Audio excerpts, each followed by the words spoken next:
여야 의원들의 뜨거운 정치 토론 여의도 펀치 시간입니다. 더불어민주당 전재수 의원, 국민의힘 성일종 의원 모셨습니다. 안녕하세요. 네, 반갑습니다. 네, 안녕하십니까. 네, 오늘의 여의도 펀치 첫 번째 주제어 보고 오겠습니다.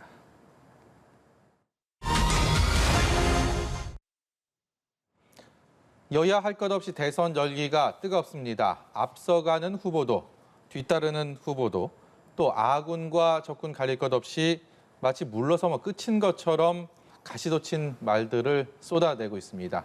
그래서 오늘의 첫 번째 주제어 설전으로 잡아봤습니다. 여당 내에서는 이재명 후보 그리고 이낙연 후보의 설전이 정말 좀 위태위태하다는 그런 얘기들 많이 합니다. 어제 텔레비전 토론회도 있었는데 여러 가지 주제를 두고 이 맞붙는 형국이 글쎄요, 뭐 이게 아무리 흥행도 좋지만 저러다 선 넘는 거 아니야? 뭐 이렇게 우려하시는 분들도 많으신 것 같아요. 일단은 우리 민주당의 대부분의 의원들은 아직까지는 괜찮다 이렇게 보고 있는 것 같습니다. 예. 저도 그렇고요. 예, 그러니까 이제 저도 TV 토론을 봤습니다만은 뭐 사안에 따라서는 또는 표현에 따라서 일부 선을 넘는 경우도 상당히 있었습니다. 예. 근데 곧바로 선 안으로 또 들어옵니다.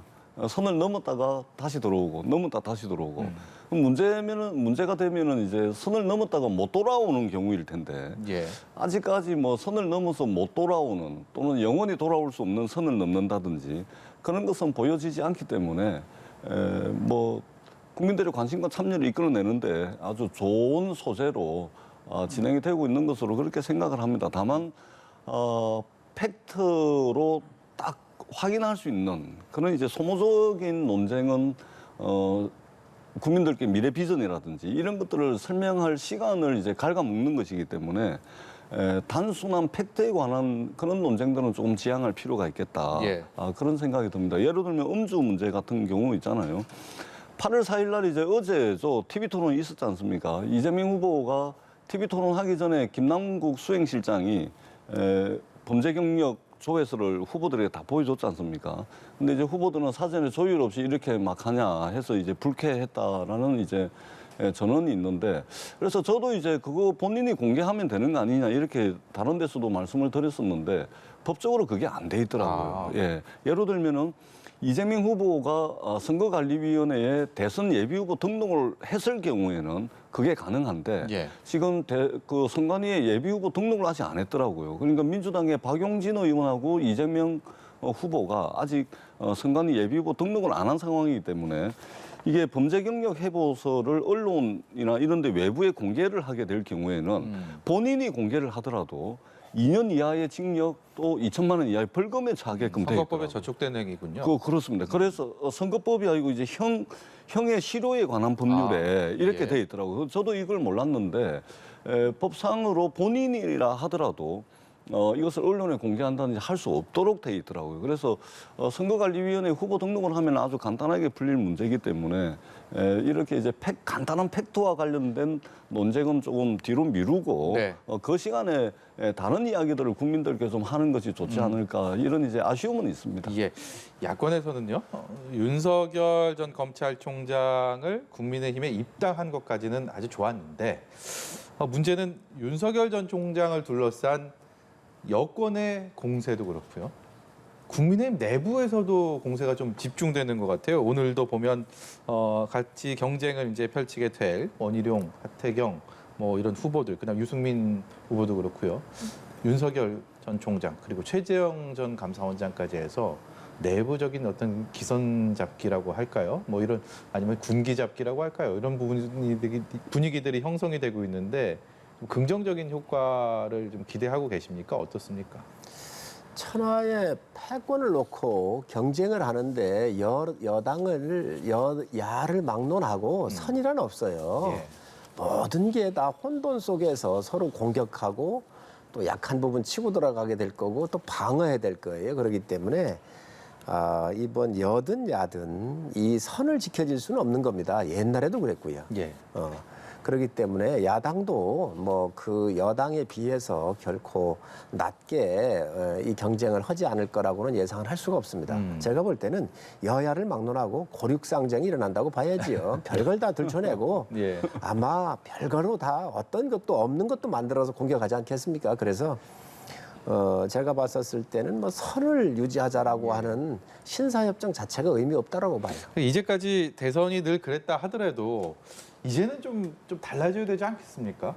없던 일까지 들춰서 만들어서 공세를 한다는 것은 사실 국민들 입장에서 봤을 때는 정말 원하는 지도자를 얻기에 그렇게 도움이 되는 그런 형국은 아니라고 생각이 듭니다. 좋은 말씀을 하셨는데 예를 들면 옛날에 김대엽 병풍 사건 같은 거라든지 기한건설 사건, 최규선 20만 불 사건 같은 경우 이렇게 만들어지는 사건이 있어서는 안 되죠. 그러나 예를 들어서 어느 후보가 음주운전을 했느냐 안 했느니 전과가 몇 범이니 또 당시에 예. 직을 갖고 총리 시절에 있었을 때 집값 폭등에 대한 여러 가지 문제라든가 경제가 망가진 거라든지 또 탈원전 같은 거에 대한 아무런 소신 없이 그냥 끌려갔었던 거에 대한 무능에 대해서 서로를 치고받는 것은 저는 국민이 판단할 충분한 그 알 권리를 묻고 있다라고 생각을 합니다. 그러나 있지 않은 또 아주 가공의 이러한 것들이 작동돼 가지고 후보를 상철낸다든지 뒤집어 씌운다든지 이런 것들은 절대적으로 있어서는 안 되겠지요. 지금 여권에서는 뭐 우려할 정도의 그런 경쟁 구도 과열은 아니다라고 말씀을 하셨는데 그것이 어떤 지지율로서 나타나는 데는 좀 미약하지 않나 뭐 이런 전문가들의 분석이 많더라고요. 그래서 관심과 또 어떤 지지율 제고 측면에서는 조금 효과를 발휘하지 못하는 게 아니냐 이런 얘기도 있는데요. 그러니까 이제 각 후보들이 고민하는 지점이 바로 그겁니다. 예.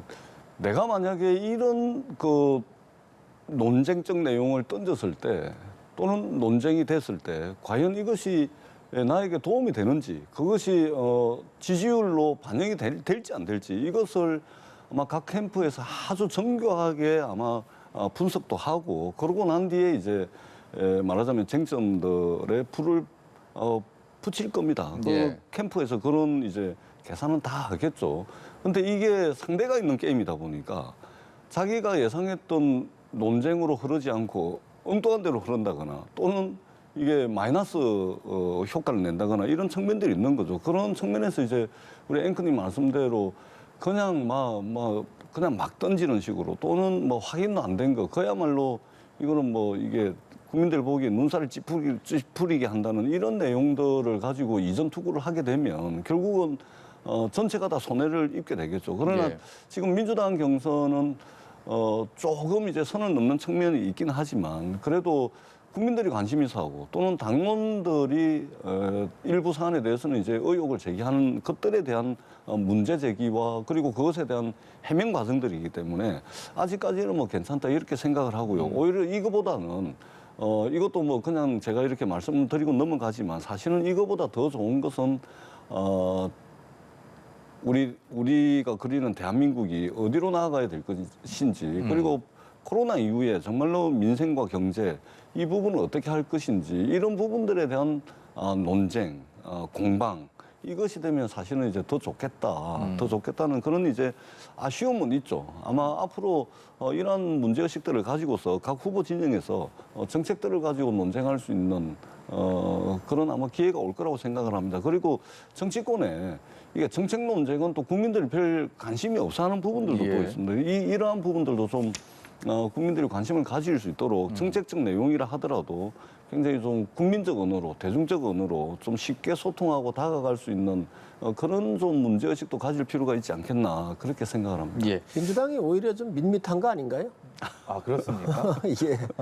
이낙연 총리 같은 경우는 총리하셨잖아요. 그리고 전남지사할 때 이행률이 굉장히 꽃지 수준에 가 있었다는 거잖아요. 그리고 일자리에 대한 여러 가지 지금 청년 실업을 비롯해서 일자리들이 굉장히 망가져 있고 여러 가지 그 실정에 대한 그리고 책임이 있었을 때 한 추궁은 저는 후보로서 당연히 할 수 있다고 보여지고요. 또 이재명 지사의 과거의 행적들이 굉장히 불분명한 거 아닌가요? 그리고 그런 부분으로부터 미래를 우리가 맡길 수 있는지에 대한 또 이낙연 후보의 이재명 지사에 대한 공격이거든요. 예. 예를 들면 애인 문제 같은 경우 뭔지 음주운전 전과에 대해서 묻는 것이고 여러 가지 묻고 있는 건데 이런 것들은 제가 봤을 땐 비교적 팩트예요. 그리고 이런 걸 요구할 수 있어요. 아마 여야가 또 다음에 쓰더라도 후보와 후보 간에 본선에 가서도 이 문제는 또 나올 거예요. 그렇기 때문에 오히려 전 의원님 지금 선을 넘었다 안 넘었다 이렇게 얘기를 하시는데 제가 봤었을 땐 뭐 이런 부분들은 전 난타전을 해도 괜찮다라고 생각을 합니다. 말씀 중에도 언급을 하셨지만 지금 이런 여권 주자들 간의 이런 논란들이 결국은 본선에서 최종 후보가 누가 되든 간에 그렇습니다. 예, 다시 한번 예, 또 불거지고 상대 지정의 공세를 받게 될 텐데 어떻게 보면 예방주사 효과다 이렇게 볼 그렇습니다. 수가 백신이죠, 있을까요? 백신. 백신이요? 예, 백신이고. 백신 오히려- 구한 다음에 예. 백신이라고 그러죠. 백신 먹고 하시고. 그럼 만약에 이런 과정을 한번 거치고 그다음에 민주당 당내 경선이잖아요. 문제 제기를 하더라도 충분히 국민들께 소명하고 해명하고 구체적으로 이게 설명할 수 있는 기회와 시간들이 충분히 주어지고 있기 때문에 본선 가면은 소명할 수 있는 기회도 안 주고 그냥 아주 막 가혹하게 상대 쪽에서 몰아칠 수도 있는데 지금은 오히려 그런 공간들이 충분히 보장되고 또 주어지고 있기 때문에 오히려 이 공간에서 당내 경선 과정에서 나올 수 있는 모든 이야기들은 다 나오는 것이 예. 본선에도 굉장히 좋겠다 그런 측면에서 긍정적으로 보는 것이죠. 윤석열 전 총장 얘기를 또 안 할 수가 없는데 이건 설전이라고 보기는 그렇고요. 윤석열 전 총장이 말실수가 아직까지 좀 많은 것 같아요. 그래서 이것이 화제가 되고 또 논란이 되다 보면 긍정적인 효과도 있겠지만 부정적인 효과들이 작지 않고 지금은 국민의힘에 또 입당된 국민의힘의 유력 대권 주자이기 때문에 기존 정치, 여의도 정치 문법에서 보는 좀 어느 정도의 좀 정제된 이런 훈련도 좀 필요하지 않을까 이런 생각도 드는데요. 거기에 대해서 어떤 견해 갖고 계십니까? 아무래도 관료로서 성장을 하시고 정치에 들어온 지가 얼마 안 되셨지 않습니까? 그러니까 좀 서툰 부분이 있으니까 이런 부분들에 대해서는 뭐 여당에서는 또 아마추어다 이렇게 이제 공격을 하시지만 예. 맞습니다. 아마추어입니다. 그렇기 때문에 좀 실수도 하는 것이고요. 좀 시간 지나면서 학습 능력이 굉장히 좋으신 분이기 때문에 아마 그거 따라가는 데는 문제가 없겠다. 또 제가 만나서 뵈보니까 굉장히 화통하고 진솔하고 예. 그냥 마음을 여는 분이세요. 그러다 보니까 말을 좀 정제 안 하시고 편안하게 대화하는 스타일을 좋아하시는데 제가 봤을 때는 뭐 1년도 안 되지 않았습니까? 그렇기 때문에 시간 지나면서 그런 부분들은 충분히 아마 이렇게 좋아질 거라고 저는 예측을 하고 있습니다. 어제 대선 출마 선언한 최재형 전 감사원장 같은 경우는 오늘 여권에서는 1일 1공부나 해라 이렇게 쏘아 붙였더라고요. 여당의 공격이니까 뭐 당연히 할 수 있지요. 또 뭐 여당의 후보가 그렇게 하면 또 저희가 공격 안 하겠습니까? 그러나 충분히 여당이 공격할 수 있다고 보여지고 사실 뭐 국정 운영 전반에 대해서 이해도가 가장 높은 분 중에 한 분이 감사원장이십니다. 그런데 많은 아젠다들이 있는데 그 모든 것을 후보가 다 파악할 수는 없는 것이지요. 오히려 어제 이야기하실 때 보니까 그건 제가 공부가 덜 돼 있습니다. 이렇게 솔직하게 얘기하시던데 저는 오히려 모르는 거를 아는 것처럼 하는 것보다 훨씬 더 국민적 설득이 있었을 것이라고 생각을 합니다. 예. 아니, 네. 죄송한데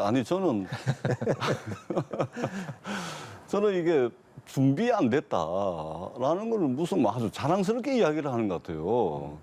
한 분은 준비 안 됐다를 아주 자랑스럽게 이야기하고 있고 뭐 좀 기다려 달라 그러고 있고 뭐 충분히 뭐 준비된 답변이 없다 이러고 있고 한 분은 또 한 분은 계속 그냥 사고치고 댕깁니다. 말로 사고치고 댕기고 사고치는 사람 따로 있고 설명하고 수습해야 되는 사람 따로 있고 예를 들면 지금 성일종 의원님 나오셔가지고 윤석열 총장 말실수한 거 계속해서 설명하고 뭐 국민들께 추가 설명해야 되고 얼마나 힘드시겠습니까? 그러니까 문재인 정부 소위 말해서 이게 말하자면 배신자들이죠. 배신자들은 한 번 배신한 사람 또 배신하게 돼 있고 또 배신할 줄 모르는 사람 이게 두둔하고 댕기고 설명하고 댕기는 게 얼마나 힘들까 그런 생각이 들고요. 준비가 안 됐으면 준비하고 나오셔야죠. 예. 대통령이 무슨 국회의원이나 구의원, 시의원 하는 것도 아니고 준비 안 됐으면 준비하고 나오는 것이고 그래서 제가 드리는 말씀이 정치 지도자는 어느 날 갑자기 하늘에서 떨어지는 것이 아닙니다. 부단히 그리고 지속적으로 훈련받고 그다음에 검증받고 학습되어지고 갈등과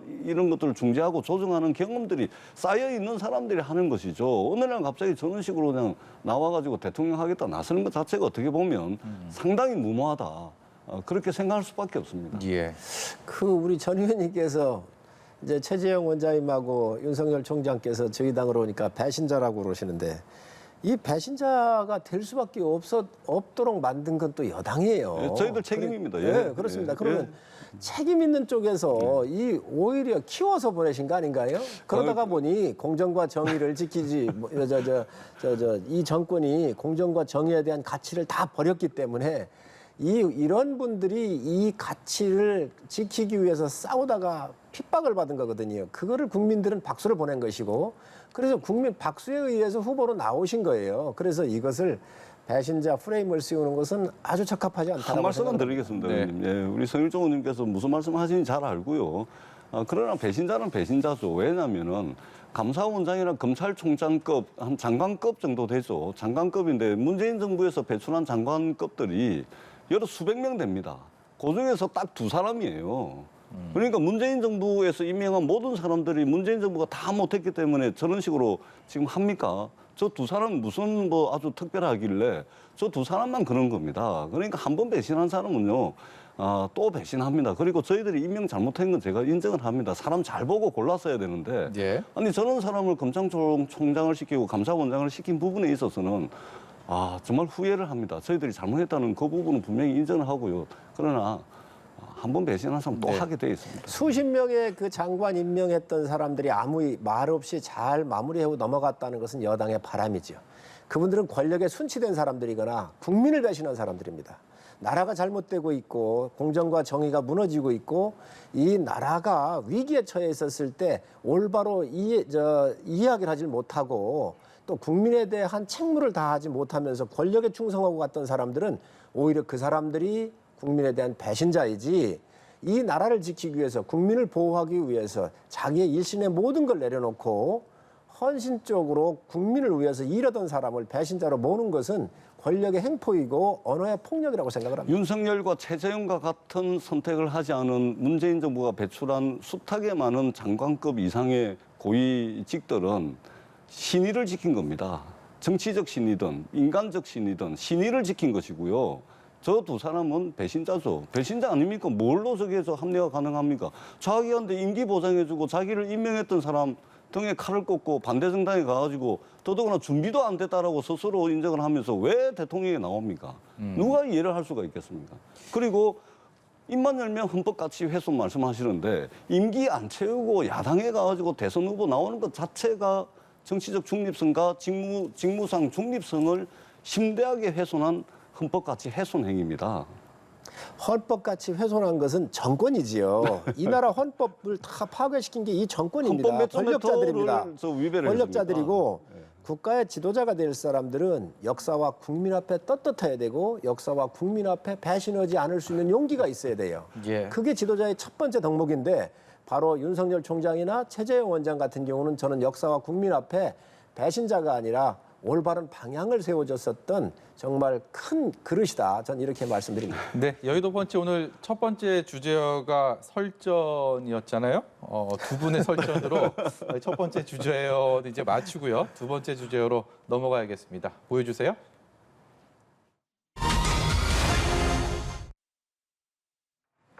네, 돌이켜보면 이 훈련을 하기 전에 조용했던 기억이 별로 없습니다.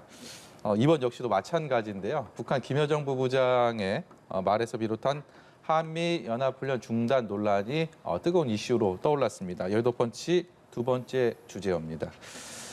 방송 들어오기 전에 봤더니 민주당에서 한미 연합훈련 연기론이 확산되고 있고 74명의 범여권 의원들이 조건부 연기에 서명을 했다라고까지 제가 보고 왔습니다. 지금 이 상황에 대해서 또 송영길 대표는 원칙대로 해야 된다. 이미 다 준비가 끝났다. 이런 입장이라서 좀 헷갈려 하시는 분들이 꽤 있을 것 같습니다. 어떤 상황입니까? 이 부분은 우리 성일주 의원님께서 반박하지 않으시도록 제가 팩트 위주로 해가지고 정확하게 말씀을 드리도록 하겠습니다. 저도 사실은 저기 이제 서명을 했었거든요. 예. 했었는데 어제 저녁에 혹시나 해가지고 한미연합사에 이제 확인을 했었습니다. 과연 우리가 저렇게 서명하고 성명서를 내는 것이 실익이 있는지 없는지를 확인을 했는데 확인을 했더니 대략 이렇더라고요. 지금 훈련에 참석해야 될 그 미군이 입국이 다 해버렸습니다. 네. 이미 우리나라에 다 들어와 있습니다. 그 다음에 이번 주에 있잖아요. 지휘관 세미나가 이미 열리고, 그 다음에 전술 토의는 이미 시작이 되고 있습니다. 그 다음에 이제 분야별 리허설도 해야 되는데 이것도 이미 들어가 있는 상태입니다. 말하자면 우리가 올림픽 경기를 하게 되면은 본선이 열리기 전에 예선을 하게 되지 않습니까? 예. 근데 예선을 하게 되면은 본선을 반드시 해야 되지 않습니까? 그런 측면에서 이제 이 한미연합훈련을 올림픽에 비유를 하자면 이미 예선이 열리고 있는 상황입니다. 그래서 이미 정부가 애초에 계획했던 대로 조용하게 계획적으로 지금 이미 훈련이 진행되고 있는 상황으로 보는 것이 맞습니다. 그렇기 때문에 정치적 주장을 표현하는 것으로는 뭐 가능할 수는 있어도 한미연합훈련을 뭐 조건부든 뭐 어떤 시기든 간에 연기를 하는 것은 사실은 지금 이 시점에서는 실익이 없다.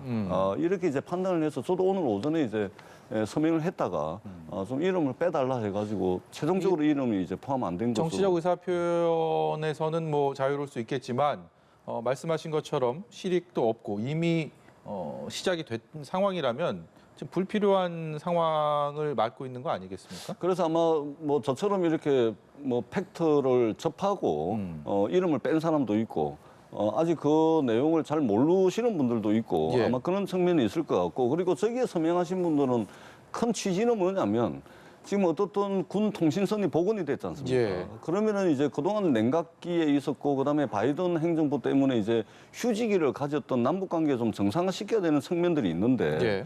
혹여 이제 아무리 방어적 성격의 한미연합훈련이라 하더라도 북한이 보기에는 때로는 이제 전략자산이 동원이 된다거나 워게임 형식으로 이제 온라인상에서 진행이 된다 하더라도 북한 입장에서 보면은 상당히 위협적일 수가 있거든요. 그래서 예. 괜히 이런 것들을 해가지고 남북관계에 새로운 전기를 마련할 수 있는데 더더구나 문재인 정부가 얼마 남지 않았거든요. 네. 이런 식으로 끝나버리면 다음 정부 어떤 정부가 들어서더라도 다시 처음부터 시작을 해야 되는 그런 이제 애로 사항들이 있기 때문에 그런 큰 틀에서 봤을 때 굳이 한미연합훈련을 코로나도 있고 한데 이걸 할 필요가 있겠나 이런 이제 의원들의 충정 요것으로 이제 좀 저는 이해를 하고 있습니다. 야권에서는 뭐 이런 결과와 상관없이 과정에 대한 좀 문제를 삼고 있는 것 같아요. 이제 중간에 정보위에서 박지원 국정원장의 발언들 그리고 김여정 부부장의 어떤 담화에 이은 우리 정부의 어떤 이 태도의 변화, 약간 이런 것들의 문제를 삼으면서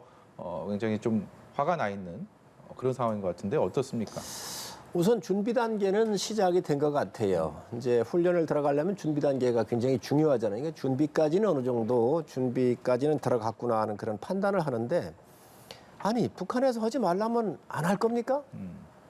훈련은 생명을 보존하는 거예요. 훈련 없는 군대는 가야 될 필요가 없어요. 지금 우리 많은 부모들께서 지금 아들, 딸들을 군에 55만 명씩 보내 있잖아요. 훈련을 안 하면 우리 병사들 생명이 위태로워집니다. 훈련을 안 해보면 실전에 가서 살아남을 수가 없는 거예요. 그렇기 때문에 훈련을 안 할 바에 왜 군대를 보내겠습니까? 이거를 안 하겠다는 건 있을 수가 없는 거고 그것도 북한의 협박에 의해서 이 훈련을 중지하고 타협을 하겠다? 전 있을 수 없는 일이라고 생각을 합니다. 실기동훈련까지 가야 한다고 보고요. 예. 두 번째는 우리가 그러면 북한이 하지 말라고 하면 우리가 안 하고 그런 것들이 많이 있습니다. 김여정 하명법이라고 그랬잖아요. 여러 가지 북한이 요구하니까 그대로 다 순순히 들어준 경우도 있는데 그렇다고 한다면 우리가 북이 지금 핵을 개발하고 있어요. 우리가 핵 개발하지 말라고 그러니까 중지했습니까? 저쪽은 중지 않는데 우리는 왜 중지를 합니까? 이러한 측면에서 바라봤었을 때 지금 여당의 의원들이 60여 명이 일어나가지고 다행히 우리 전 의원님은 빠지셨는데 이 우리 아들, 딸들의 생명을 보호해야 될 거 아니에요. 훈련을 해야 될 거 아니에요. 그래 전투를 할 수 있을 거 아니에요. 국민 생명과 재산을 보호하는 것이 이 훈련이고 특히 한미는 군사 동맹으로 이루어져 있는 겁니다. 우리 마음대로도 못하는 거예요. 그런데 이것들을 쉽게 지금 김여정이 한마디에 이것을 하지 말자고 국정원장이 나와가지고 이런 이야기를 한다고 하는 것은 국방과 관련돼 있는 것을 국정원장이 개입한다고 하는 것은 저는 있을 수 없는 일이라고 생각을 하고, 우리가 힘에는 힘으로 대응을 해야지 여기에서 우리가 북한의 요구에 나약한 모습을 보이거나 끌려가게 되면 주도권을 뺏겨요. 그럼 어떡할 거예요? 대한민국이 어떻게 되겠습니까? 국제적으로. 그래서 이 훈련은 굉장히 중요한 일상의 일이고, 예. 그리고 이건 방어 훈련입니다. 우리가 공격하는 훈련이 아니에요. 북한이 우리한테 공격을 했을 때 해야 되는 당연한 방어 훈련인데, 이것까지도 지금 여당 의원들이 나서가지고 중지를 요청한다고 하는 것은 저는 있을 수 없는 일이라고 생각을 합니다. 한 말씀만 좀 드려도 되겠습니까? 그 우리 성일종 의원님 말씀 요지, 그다음에 야당이 주장하고 있는 말씀의 요지는 뭐냐면은 대한민국 정부가 국가 안보를 위해서 당연히 해야 될 훈련을 김여정에 의해서, 또 북한의 압력에 의해서, 북한의 지령에 의해서 대한민국 정부가 훈련을 하지 않는다. 이런 말씀인데 굉장히 심각한 말씀입니다. 왜냐하면 대한민국의 위상이라는 것은 코로나를 지나면서 이미 G8을 넘어가지고 G7, G5를 향해서 나아가고 있고 글로벌 선도국가의 위상을 가져가고 있는데, 이런 식으로 이미 체제 경쟁에서 완벽하고 압도적으로 승리한 대한민국이 마치 북한의 지령에 의해서 그렇게 움직인다. 이것은 우리 국민들의 자긍심을 훼손하는 것이고 예. 대한민국의 위상을 예. 심대하게 훼손하는 그런 발언입니다. 대한민국 정부가 그렇지가 않죠. 어떻게 그런 말씀을 정치적 수사로 또는 야당으로서 정치적 공격으로 그런 말씀을 하실 수는 있겠지만, 적어도 이 대한민국 위상과 이런 것들을 훼손하는 이런 말씀을 하시면 정말 국민들께서 기분 나빠하십니다. 저는 네. 심각하게 이것은 이런 발언들은 조심하셔야 된다. 전 이 의원님 말씀을 말씀 주시니까 그러면 제가 반박을 하겠습니다. 김여정 하명법이라고 그래서 우리가 북한에 풍선을 날렸잖아요. 이거 못 날리게 했습니다. 유엔 인권관이 뭐라고 그랬습니까? 이거 있을 수 없는 인권 침해이자 이 심각한 문제 제기를 한 거예요. 국제 문제가 된 거예요. 이런 문제가 있지 않습니까? 그리고 북한의 인권 같은 경우 굉장히 심각하거든요. 그러면 우리 대한민국 정부에서 사람이 먼저라고 얘기를 하고 항상 인권적 가치를 주장했던 게 지금 정권 잡은 사람들이에요. 북한 국민은 우리 국민 아닙니까? 아니 미얀마 인권에 대해서 그렇게 소중하다고 얘기를 하면서 우리의 동포인 북한의 인권에 대해서 예. 지금 현재 인권재단 이사도 임명을 안 하고 있어요. 그럼 뭐라고 얘기를 할 겁니까?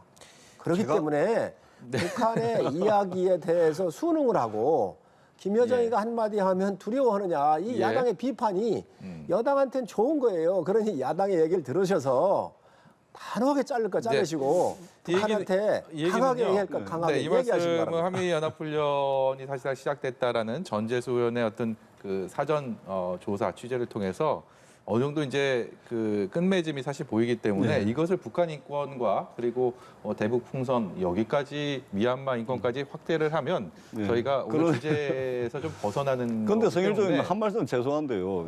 남북 관계는 특수한 관계고요. 그런 보편적인 그런 걸 가지고 특수한 관계 적용을 할 수가 없고요. 그 다음에 우리가 아니 싸워서 얻을 게 있으면 싸우죠. 예. 싸워서 얻을 게 없으면 인내심을 가지고 도닥거려가면서 우리가 원하는 큰 틀의 방향으로 끌고 가야지, 싸워서 얻을 거 하나도 없는 사람하고 싸워가지고 우리는 잃을 게 너무 많은데 네. 그건 아니라고 봅니다. 특수성을 충분히 인정합니다. 그리고 말씀하신 거 저 다 받아들이는데, 그러나 인간의 우리 자유민주주의 국가 그리고 우리 국민들의 수준으로 봤을 때 인간의 보편적 가치 같은 경우는 항상 우리가 존중을 해야 되는 것이죠. 예. 지금 북이 요구하고 있는 것은 보편적 가치를 깨고 있는 겁니다. 예, 오늘 여기까지 들어야 될 것 같습니다. 평소보다 훨씬 뜨거워갖고요. 저희 약속된 시간을 넘겼습니다. 지금까지 민주당 전재수 의원, 국민의힘 성일종 의원이었습니다. 고맙습니다. 네, 감사합니다.